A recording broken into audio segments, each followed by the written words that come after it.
After waiting an entire gaming generation come by, namely the 7th generation, a new game, the Persona series, has finally come out in the West. And it's not a spin-off of Persona 4, which is to say Persona 5 has finally released, and for quite a while. To say people have been waiting for the coming of Persona 5 would be an understatement, with how long it really took for a new game in the series to come forth, with the last Persona game really being Persona 4 that was originally released on the PS2.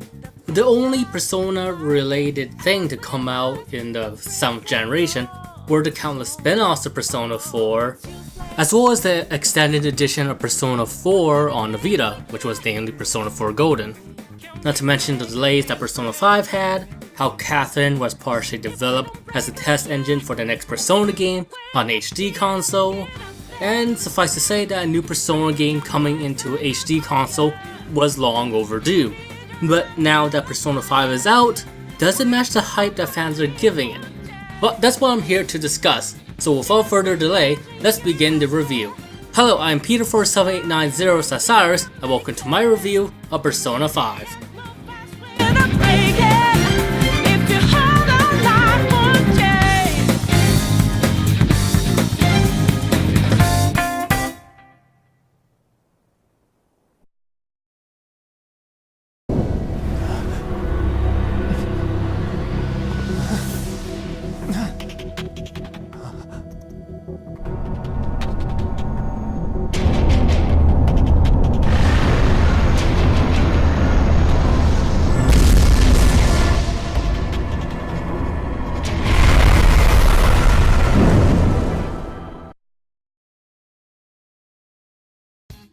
Visually, the game can be a marvel to look at. Even though on the technical side of things, it does look like a PS3 game that's being ported to the PS4, which it is, when you see stuff like textures, high polygon count, how it's on the PS3 as well, and etc. But the game is just oozing with style and the detail within the game that you don't mind. There's just this slick style to the game that's visually striking, with it being reflected in the striking art design of the game, but as well as the color palettes having focus on dark shadows, and especially the color red. But it doesn't take it too far, with the world still feeling vibrant and alive, and the game does an excellent job of balancing vibrancy and shadows, with it really making the visuals striking to see, with the game engine doing a great job of replicating the 2D art style pretty well in the 3D environments. Add in how the game have a comic book / manga aesthetic to it, with how the text box, anime cut-ins, and user interface is implemented in the game, as well as how they visually look, the inventive and very palace environments you see as you progress the game. And the game just have this stylish aesthetic in its art style that draws players in. Persona 5 overall just has such strong art direction behind it that you don't really care that the game isn't a technical or graphical marvel. It looks fantastic still. But alongside with the striking art design, I just have to comment just how detailed the game can look in terms of how Tokyo looks in the game world. Maybe not in terms of detailed graphics, but there's just so much nice touches and detail that you can see within Persona's 5 rendition of Tokyo that really does feel like a bustling city with how busy and varied the locales are. Not only with how you see the various infrastructure is placed, but as well as seeing how the people of Tokyo are traversing through their city and how they talk to each other. You really do get a feel for the culture, which is great, and you can also see how the story of the game impact the everyday people of the city, which just make them feel alive. The animation is also pretty well done. They're simple but really flashy and satisfying to see. Well, at least in terms of the battle animations. From the skill animation you can see your persona doing, to even just seeing the otherworldly ethereal effect you see on your persona when you're choosing your skill. The battle animations are simple but flashy and really satisfying to see, especially later on when you get the more elaborate animations from the higher tier spells. Those can look pretty nice, but elaborate in how flashy they are. But the good part of the battle animation in Persona 5 is that even the more elaborate ones are still short and sweet, which really does greatly complement the turn-based combat, with it being very fast-paced due to the simple and flashy animations. And Persona 5, like previous Persona games, really does hit that sweet spot between short and simple and flashy, with the battles still being spectacle to watch but as well as having a good flow to them and never dragging. And the best sets of animation in the game, in terms of battle animation, got to go to the all-out attack animation. It's just awesome to witness, so cool and stylish, and so satisfying to use every time. I especially love how there's a victory animation in an all-out attack. If you're able to finish an enemy off with one, with the victory animation that plays, changing depending on which character activates the all-out attack that finishes off the enemy, with each character having a unique victory animation fitting what their image of rebellion is. Now in terms of actual cutscene animation, I say the normal cutscene animation are pretty decent, and the same can be said about the anime cutscenes in the game, which were produced by Production IG if you guys were wondering. Now the last thing I'll probably talk about in terms of visuals is probably the overall user interface of this game. It's just marvelous. The user interface is visually stunning with how slick it is. The functionality is great with how fast it is to scroll through menus, as well as how it never feels cumbersome. And the user interface animation that is there when you're going through one menu to the next just gives so much life scrolling through menus that never gets tiring looking at menus in this game, the animation themselves being short and sweet. And the combat UI is also done extremely well, but I'll get into that later when I'm talking about the combat system. The sound design is also great. The soundtrack, like previous Persona games, is composed by Shogo Meguro, and like his previous works in Persona games, it's a fantastic soundtrack that's comprised of jazz and rock stylings that both sound unique and really addictive to hear, with it both being catchy and smooth as all hell, as well as pumping you up. It's overall a soundtrack that I can just listen over and over again, and the style of the soundtrack really does add to the slick style that the game emulates.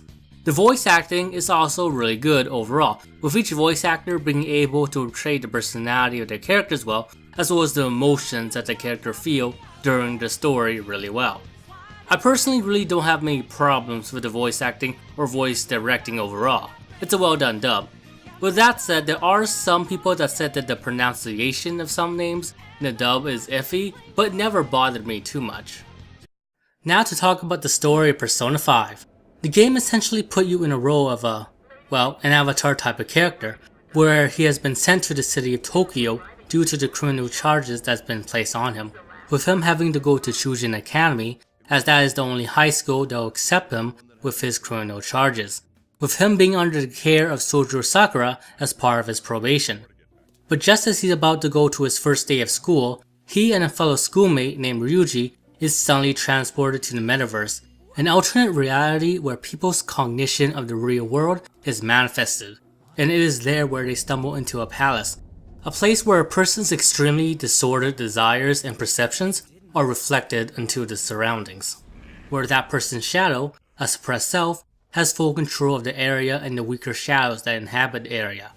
And it is within these dangerous confines where the main protagonist is awakened to the power of Persona, which allows him to combat the countless dangers that is present in the castle.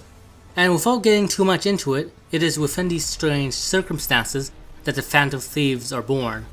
A group of individuals whose purpose is to steal criminals' hearts by infiltrating into these criminals' palaces in the metaverse and stealing the treasure that lies within these palaces. And by doing so, these same criminals have a change of heart and confess to all the crimes they have committed and ultimately turn themselves in. Thus begins the Phantom Thieves' journey in the game, with the MC being the leader of the group essentially. And not to mention that a good amount of the story is told through flashback, with how the game starts with your capture as a Phantom Thief, and you're basically telling your story through an interrogation. Overall, the story is really good. The Phantom Thieves premise is really interesting, and the execution of the premise is done wonderfully in the story, with it being really intriguing to not only see how the Phantom Thieves use the cognitive world to learn more about the true nature of their targets, which makes for some interesting level design and see how much harm they're doing, but as well as see the Phantom Thieves use the cognitive world to try to expose the countless injustices and atrocities that would have been buried, which really makes you understand why the Phantom Thieves are doing what they're doing, just because these individuals normally can't be touched in the real world. The story is just really engaging, with it having interesting characters that keeps you emotionally invested within the story, with the main cast of characters generally having this social outcast vibe to them that really does make them stand out. The character personality themselves are likable, distinct, and you can really relate to the main cast of characters so much that they feel like, well, people. From Ryuji's rough and bashful demeanor, which as a result gets him labeled as a delinquent at Chujin Academy, but whose heart is also in the right place and willing to right any wrongs as he's been a victim of abuse before, to Makoto's prim, proper, smart, and even commanding at times attitude, who's also got a strong sense of justice from her uprising, but is also weighed down and trapped by the high expectations of the people around her, of what they think she should be doing, as well as somewhat being isolated from her peers due to her academic standing, giving people the wrong impression of her. Heck, the protagonist, even though he's an avatar type of character, got some personality in him, with him exuding this quiet confidence and snarkiness and even cockiness in him, that's not only reflected in the possible dialogue choices, but also in his animation while he's in his Phantom Thief form. The characters are just really interesting to witness, and you can understand the inner struggle that they face throughout the game, as well as their motivations. You can also see how they are somewhat outcasts, with how they are somewhat isolated from their peers, either as a result from people's misguided perception of them, as well as how they have suffered from an abuse of power that's been committed by corrupted individuals around their environment. And to ultimately see the main cast of characters being able to stand as their own being, and to fight against the injustices they see before their eyes, and being able to overcome the hardships they experience, rather than just conforming, it's just great to witness. It fits the themes of rebellion that the game displays.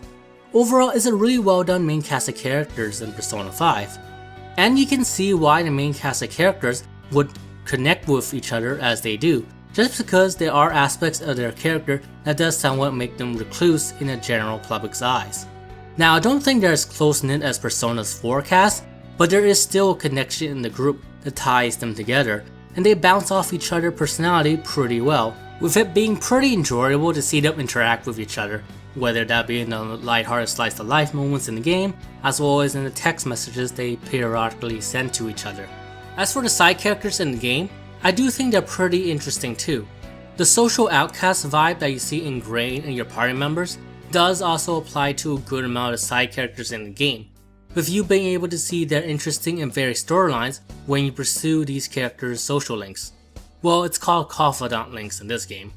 Some character confidant links are more interesting than others, but I do think most of them are still really interesting to read through, especially with how each storyline is tied to the social outcast themes, as well as themes of self-emancipation that the game tries to reinforce in its story, which allows you to see the different type of issues that these characters face, see what drives these characters, and how each of these characters are somewhat isolated from their peers in their own unique way, as well as see how they overcome their issues and become stronger people in the process, with these characters still being generally really likable and interesting when you're going through the confidant links from start to finish. I also really like how the confidants are tied to the Phantom Thieves in some form, with how each confidant feels like they bring something worthwhile to the group, in terms of what they can teach to the MC, or providing beneficial services that will help the Phantom Thieves, which really works well to the game's favor in that it really makes sense why you would initially pursue these relationships with these characters, and the game does a good job of reinforcing this with the interrogation scenes that you see happen when you form a new confidant link, which is a good use of how the game is told through flashbacks essentially.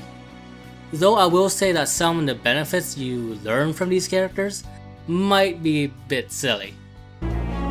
Where did you learn how to handle a gun?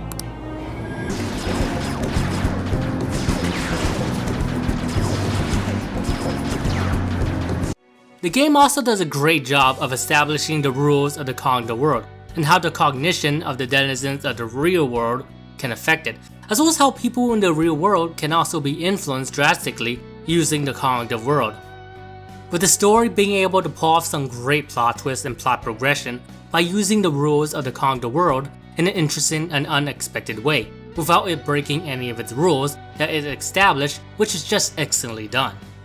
And the game overlying story is tied to interesting themes of rebellion in society, of how we as people in a society can be chained down by what is the common consensus or norms, which can lead us to not think for ourselves, to just follow the supposed norms mindlessly, which can result in keeping us blind for not only to what's happening around us and inhibit our growth, but as well as blind to the injustices that happens around us, and that it's important to be able to think for ourselves and to stand for what is right, even if it's against the status quo, and how the game tells its message within the story is gripping, with the different type of real life issues you see the story tackle, as well as seeing what happens to the Phantom Thieves throughout the game, with the ups and downs the group experience as they gain more notoriety, and it's overall a very compelling tale.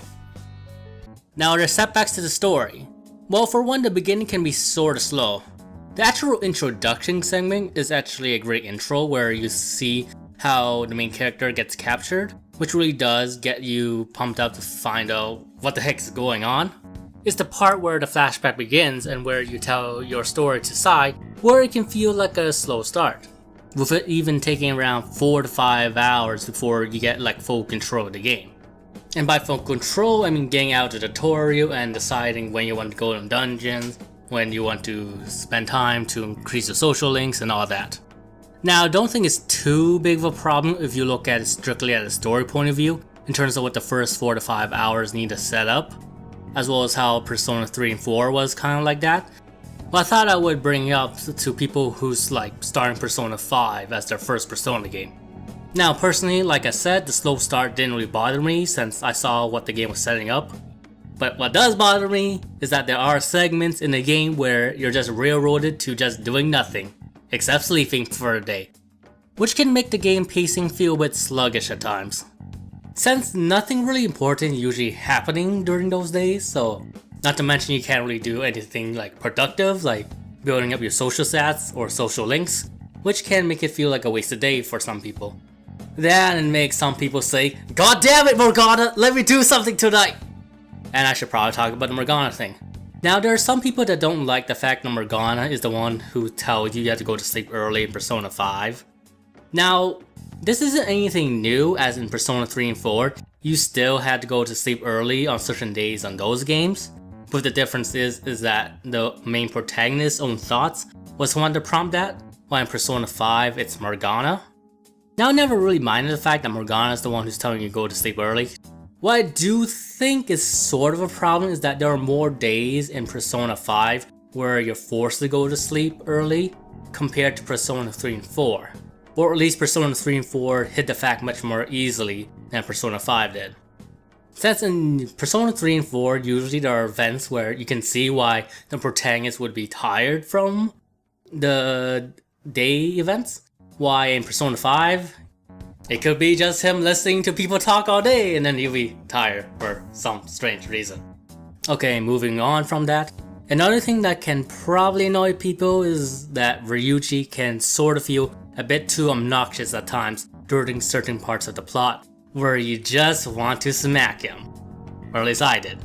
Now, overall, I really do like Ryuji overall and think he's a well done character in the overlying story, and that obnoxious part is clearly intentional for that part of the story.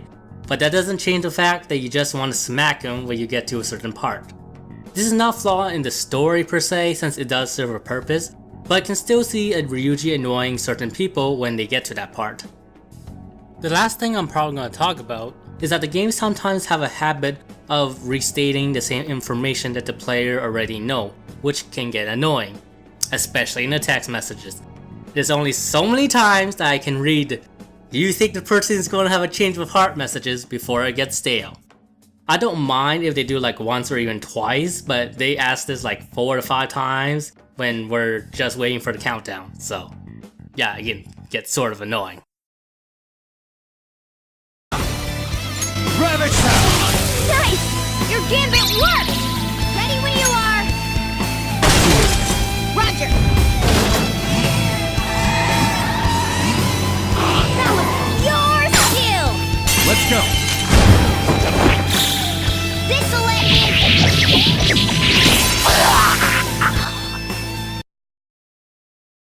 Now we get to discuss the gameplay of Persona 5. And the first thing we will look at is the overall structure of the game. Persona 5, like Persona 3 and 4, uses a time management system where you have to balance the social life and the dungeon crawling elements of the game, with there being a finite amount of time to do both the dungeon crawling segments to progress the story, as well as being able to progress your confidant links, so you can see both the individual storylines that are in each confidant links, as well as the neat gameplay rewards you get for utilizing the system.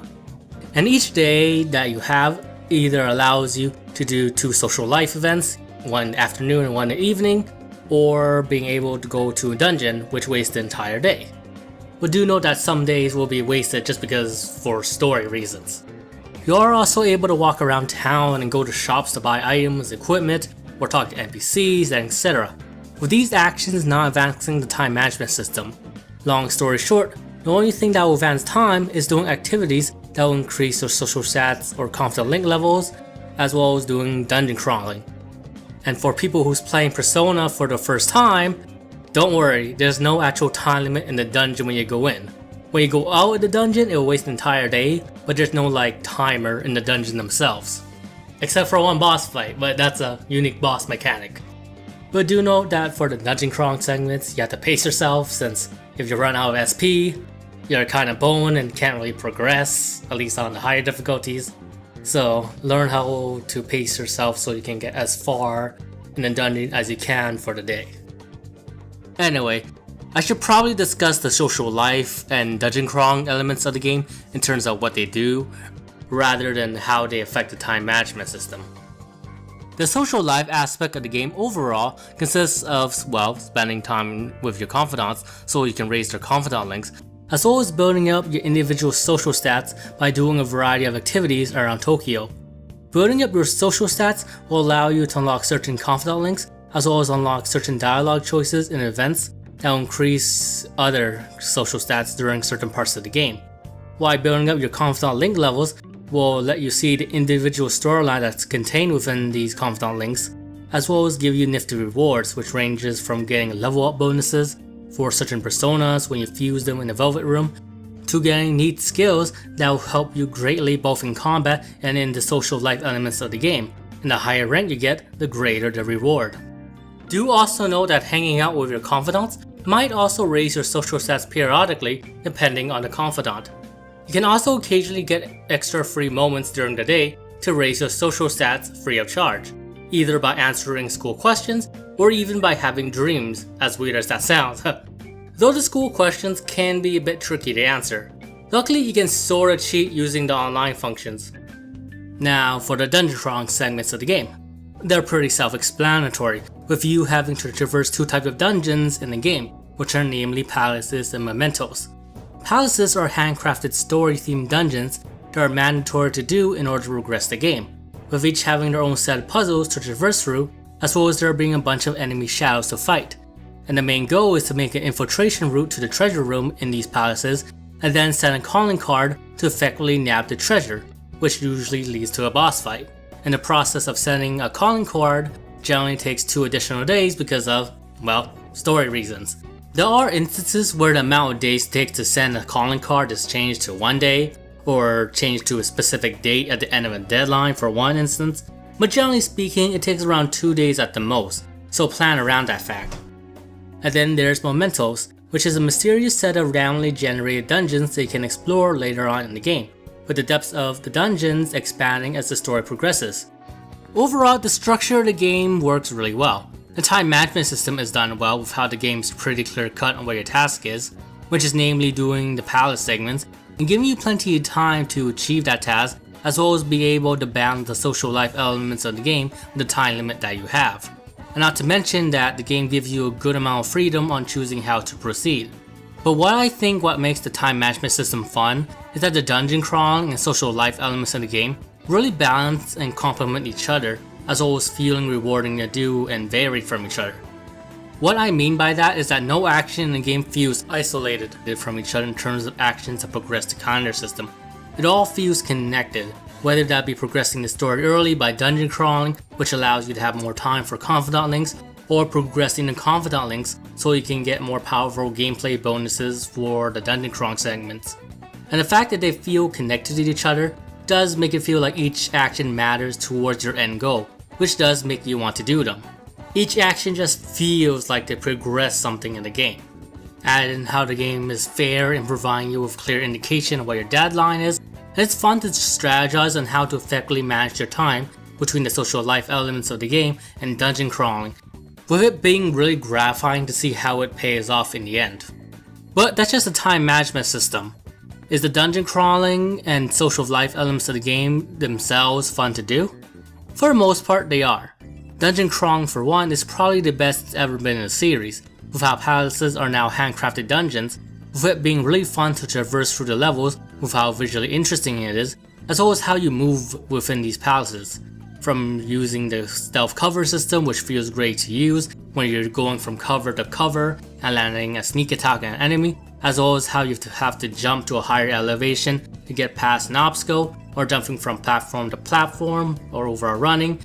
It does feel like you're moving like a thief with how agile and sneaky you are, which makes traversing through the palaces really fun overall, as well as fitting the thief motif that the game is going for. The puzzles that each palace have are also decent.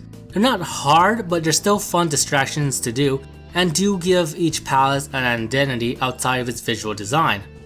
Safe rooms, which are rooms where you can save your progress when you're dungeon crawling, is also positioned well in the levels, with them being far apart enough that when you do get to them, you do feel like you're progressing through the dungeon as well as it being an accomplishment, but not too far apart that feels like it's been forever since you saw the last safe room.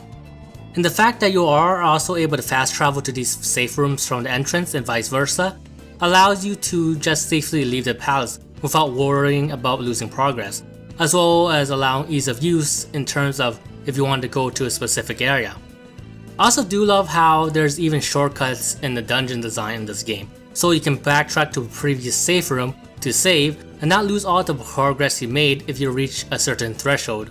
Albeit a decent amount of safe room positions do make shortcuts a bit moot, but there are some shortcuts that play to its strength in the game. The enemy placements are also done adequately, with there being a good amount of enemies in between the puzzles. Palaces overall are the highlights in the dungeon crawling. In terms of low points, that'd probably be going through mementos. Mementos are just randomly generated dungeons like in Persona 3 and 4. They're not bad, but not as fun as the palaces when you get down to it with how straightforward they are. But I do recommend exploring mementos as much as you can when it opens up. It'll save you a lot of trouble later on in endgame. In terms of the social life elements, I think it's rather well done as well. The payoff for these sections is still building up your confidant link levels to see the individual confidant storylines, as well as getting distinct and varied confidant abilities, which does feel very rewarding. But I think what makes building up the social stats and confidant link affinity fun is the amount of variety there is in building them up, from just reading and studying to going to movies, going to a batting cage, going to hangouts, and etc. There's just so many ways to build up your social stats and your confidant social link that it makes the building up part fun. And I just love the fun locations that you can take your confidants to, where they'll get unique conversations if you're taking them there for the first time. And like I said before, the payoff for building up your social links with your confidants is just great. With not only witnessing their storylines, but as well as all the additional buffs and skills you can get from utilizing the confidant links. From party members getting additional skills they can use in battle, being able to switch party members during battle, being able to buy high tier medicinal items using gun skills, making coffee or curry to restore SP so you can spend more time in the dungeons, and etc. It just feels so good and satisfying to get all these unique and very confidant abilities, with there being a good progression curve to the system, with the stronger confidant abilities you can obtain by building up your affinity with your confidants, which does do a good job of making you feel stronger as you progress the game, and make the effort of building up both your confidant link levels and social stats worth it. I also love how useful non-party member confidant or social links are in Persona 5 as compared to Persona 3 and 4, where in those games the main purpose of doing social links was basically to, well, see the storyline and for fusion bonus. Now in Persona 5, you get to see the storyline, the social links, as well as all these awesome abilities. It just feels like it's a nice progression of the social link system that Persona 3 and 4 had. Now, are there issues to the structure? Well, for one, when you're first going through the first dungeon, the game isn't all that clear with the con card mechanic from the get-go, that it's only explained properly at the end of the first dungeon that you need a minimum of at least an extra day or two to effectively send out the calling card and steal the treasure of a palace. Heck, some dungeons even require a minimum of 4 days to be able to complete it. So if you leave getting to the treasure room to the last day because you think you can trigger a change of heart right then and there at the treasure room and are preparing for a major boss fight that happens in the treasure room itself, then you're in for a surprise because you probably have to do a week over again. And heads up, when you actually get to the treasure room, there's no boss fight. So, yeah. Now, whether this is an issue or not is kinda tricky. On one hand, this is partly the player's fault for leaving at the last day, but I still think the game could have done a better job of explaining the con card mechanic to you, so you have all the necessary information about the time management system, and it can be quite a beginner's trap as a result with how unclear the game is about the con card mechanic. Heck, I think people who play Persona 3 and 4 might be snared into the trap more, with how some veterans left things in the last day in those games, apparently. Well, that's what I've heard. Now, it isn't a big problem, but it can be a frustrating one for some that get snared in the trap. So I'm just going to say it right now. The bare minimum for palaces generally, I'm going to say, is 4 days. And that's only if you're able to go through the palace in one. You might need 2 or even 3 additional days to explore some of the more lengthy dungeons later on due to SP management. So just set aside a week for clearing palaces when you get there. Another issue that I have, and probably a more definitive one, at least for me, is that, well, you're railroaded into sleeping on certain nights, which can feel restricting. Now, Persona 34 had these instances too, but I do feel there are more instances of being railroaded in Persona 5 than those games, or those games just hit it better, or that could just be me. Albeit the game time management system is designed around those railroaded segments, with you still being able to max out your confidant links if you're methodical enough or follow a guide, but it can still feel slow and restricting when you're just forced to sleep for the day and where nothing basically happens. Next problem is the camera, namely for using the stealth cover system. It can be pretty bad at times, I think, with the forced camera angles not allowing you to see as much as you want, with you sometimes fighting against the camera just to try to get a better view of the environment. I think having a freely movable camera during cover would probably have worked better for this. Now let's move on to the combat system. Combat wise, Persona 5 uses the turn-based combat system that's a variation of the One More system, where you'll be able to control a group of characters in turn-based battle, with you being able to attack, defend, use an item, use a persona to deal special attacks that either uses HP or SP as a resource, depending on what type of attack it is, to even using a gun, with each character you have control over having their own unique skill sets, from having personas that each have different type of special attacks that is specified to the character playstyle, to even having different type of guns. The main protagonist is also the only one who's able to control multiple personas, with his strengths and weaknesses as a unit changing depending on what personas he's using, with you only being able to change personas once per turn. And do note that the additional turns you get from utilizing the One More system still count as one turn for the MC persona changing mechanic. So don't think you can change a persona for one enemy, then change it to another for another one during an additional turn. It won't work, and it would be pretty overpowered if it worked like that. But now that I mentioned the One More system, let's talk about that. Like previous Persona games, there is a strong emphasis on hitting enemy weaknesses in the game to both deal heavy damage as well as gain an extra turn from knocking said enemy down, from either using an attack that they're weak against or by critting them, with you being able to gain more additional turns if you're able to keep knocking enemies down. But do note that once you knock an enemy down, you won't be able to gain an extra turn by attacking that down enemy, even if you utilize their weakness or crit them. Another thing to mention is that enemy shadows are also able to do the One More mechanic on you if they expose your weaknesses, so be wary of who to bring as well as what personas you got equipped. Also do note that if an enemy is knocked down and it's their turn, they'll get back up again, so yeah. Anyway, if you manage to knock down every enemy that's on the field, you go into the hold up mechanic, where you have a choice between entering negotiations or doing an all-out attack. An all-out attack is what it sounds like, with you being able to do an especially powerful and stylish attack where your party member pretty much jumps the enemy, where it deals massive damage, and any enemy that survives it will not be knocked down anymore. Entering negotiations, on the other hand, will allow you to talk to a specific shadow of your choosing, and from there, you'll be able to ask for money, items, or even ask that shadow to join you as a persona that you can switch to as the MC, and if negotiation goes well, it will end the battle. Now asking for money and items are pretty much 100% guarantees when doing negotiation. The only tricky part is asking the shadow to join you, where you'll be asked a set of questions, and based on the answer and personality type of the shadows, they'll either join you as a persona, give you an item, or if you really pissed them off, they'll attack you again. And every shadow in the game does have a set personality type that you can sort of guess what the best answers are. And do know that you can only recruit shadows that's around your level, as well as not being able to recruit shadows as like mini boss or boss status.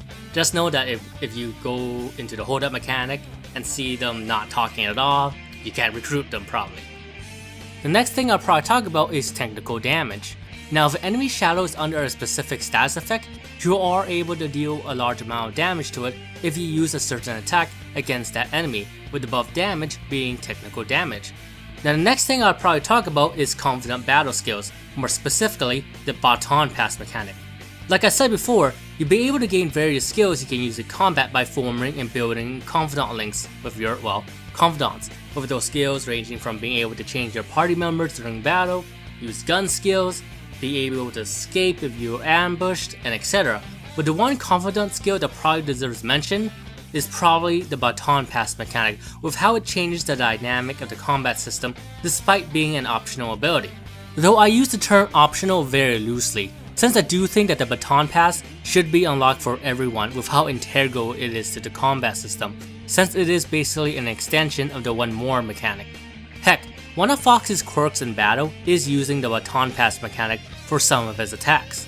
Luckily, you only need to get your party member confidant link to rank 2 to unlock it.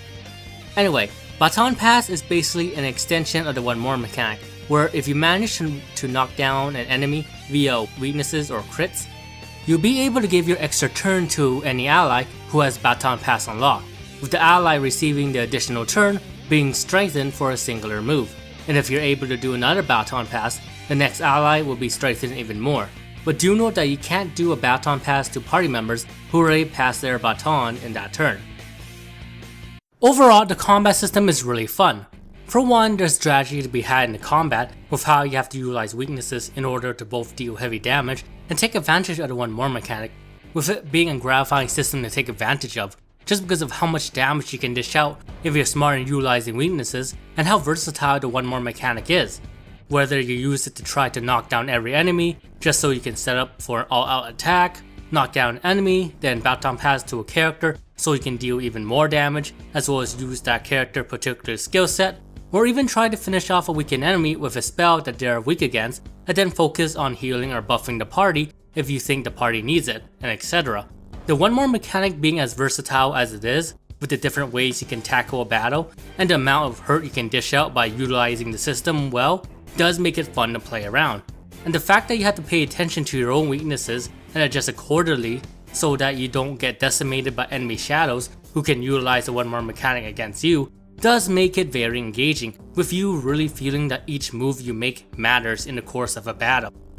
Baton Pass is also a great addition to the combat system, with it really opening up what you can do during the one more mechanic, with how you can gain access to a variety of character movesets in your party using the mechanic, with it greatly emphasizing the strength of your party makeup and making you think who would benefit the most from a baton pass based on the character's skill set, as well as making you think which party member would be best suited for the dungeon.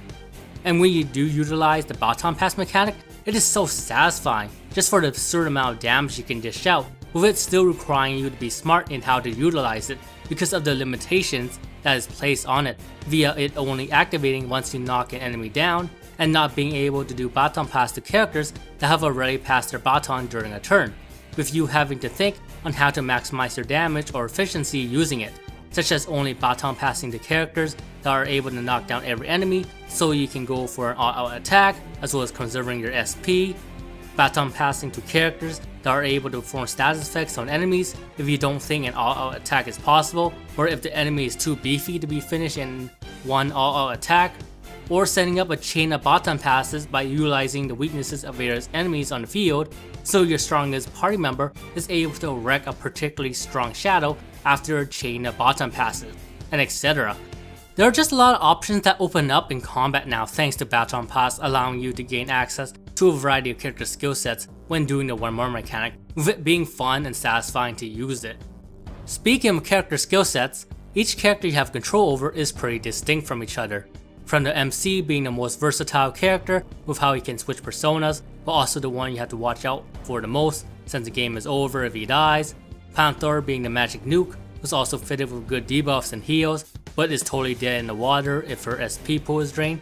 To Skull and Fox fitting the physical attacker archetype, with Skull being the more brawlery type with how hard he hits, but also sometimes not being too accurate with some of his attacks being luck based, which is a deep contrast to Fox's physical based moveset with how his attacks are more controlled due to him hitting more reliably than Ryuji, but sometimes not as hard, as well as Fox having the baton pass gimmick in some of his attacks.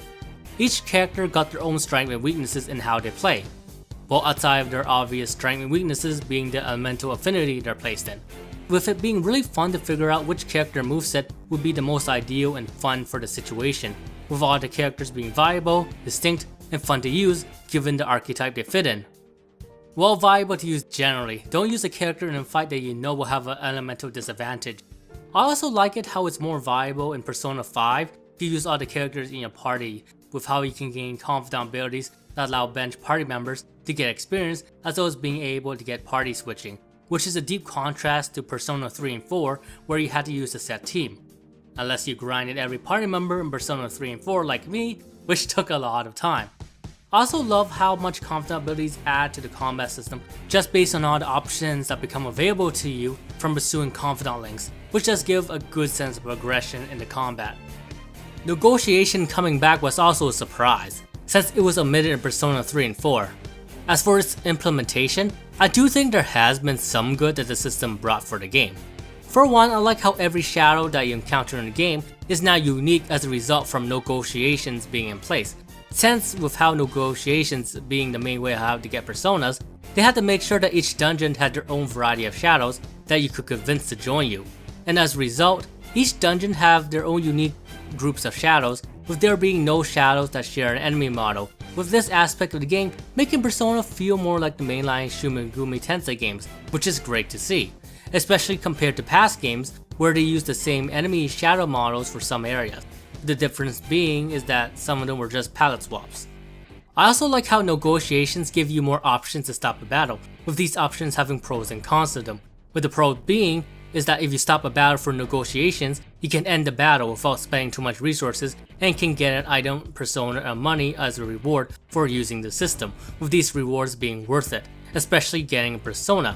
But the con is that you won't get as much experience as you would if you just took off the enemy shadows normally, with it allowing you to decide if you should spend the time and resources to fight the shadows for the full experience, or if you should use negotiations so you can reap the unique rewards for utilizing the system as well as ending the battle prematurely.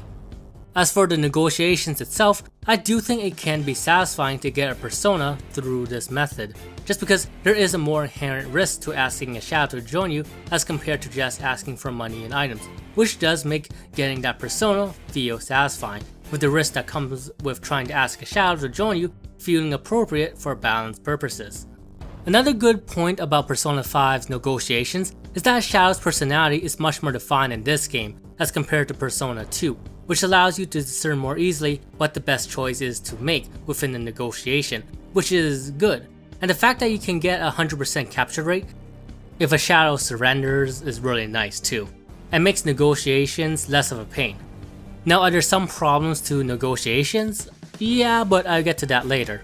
Anyway, add in knowing how to conserve your SP for a dungeon run to get the most out of the day, how status effect strategies are more viable now due to how both technical damage works, as well as how there are enemies that don't have weaknesses, with it being somewhat optimal to use status effects on them, and the fact, like previous Persona games, buff and debuffs being really integral in the game.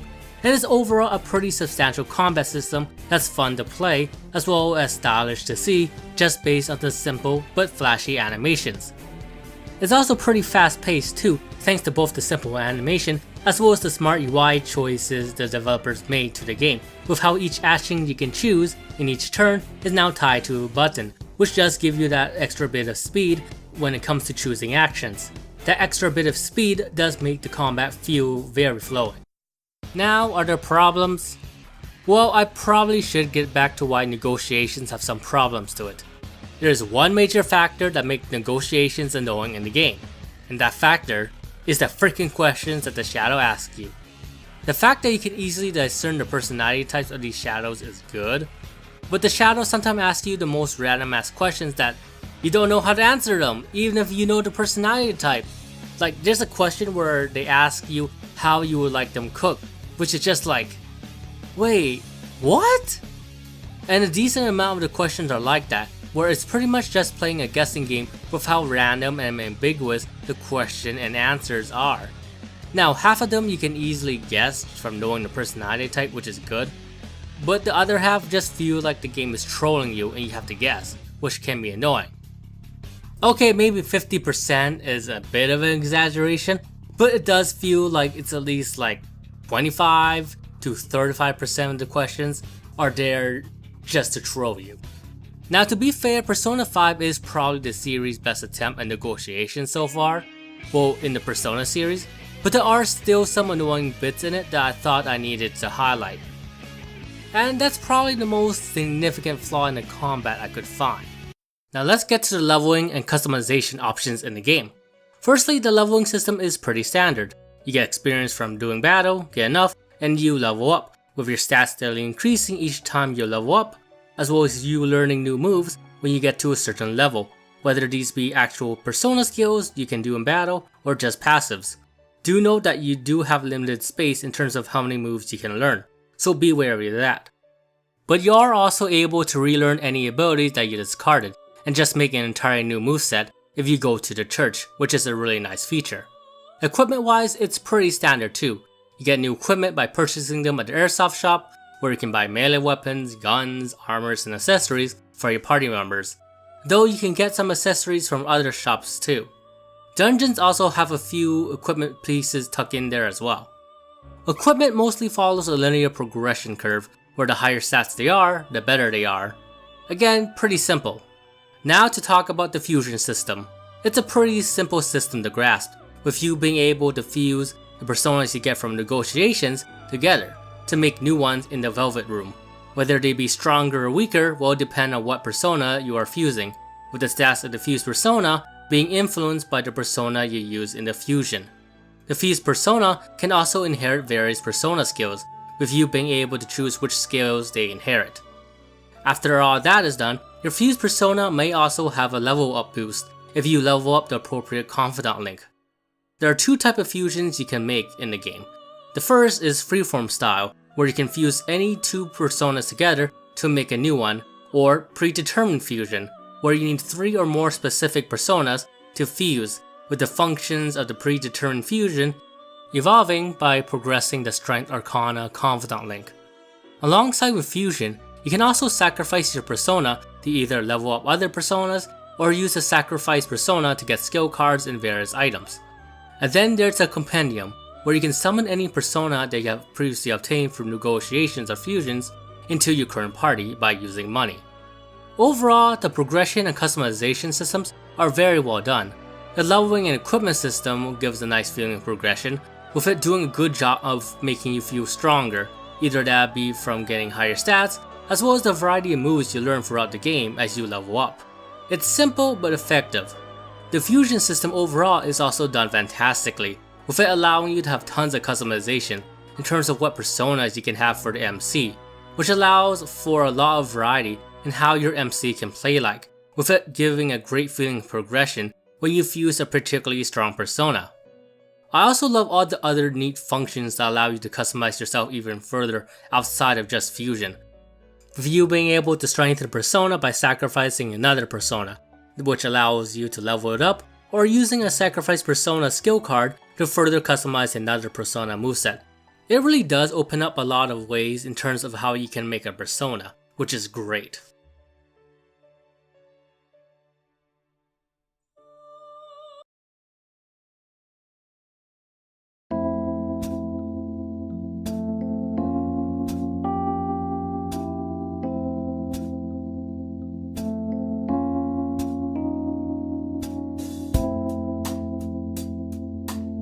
Overall, Persona 5 is a great game. It got great presentation with its stylish visuals and kick-ass soundtrack, Got a great story that we can get sucked into, as well as characters that we can relate to, with them feeling unique with the outcast and vigilante vibe that they emit. The gameplay for the most part is also great, with the mechanics still retaining elements of what we love about Persona, but as well as feeling extremely polished and even modernized, with it still being able to keep its identity within that modernization. And as a result, it feels like the ultimate Persona experience, with it being pretty hard to go back to previous games after playing Persona 5 in terms of gameplay. It got some faults in its design, but Persona 5 is such a great experience that you can ignore those faults. And when you get down to it, it really is the best game in the Persona series, with it really being the ultimate Persona experience, with it building off the foundations of Persona 3 and 4, as well as bringing back elements from Persona 1 and 2, with it still being able to retain its own strong identity, which all cultivates Persona 5 into being one of the most well-polished role-playing games that has come out this year so far.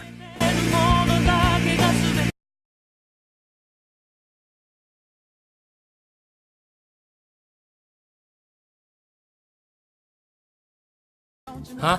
What's that?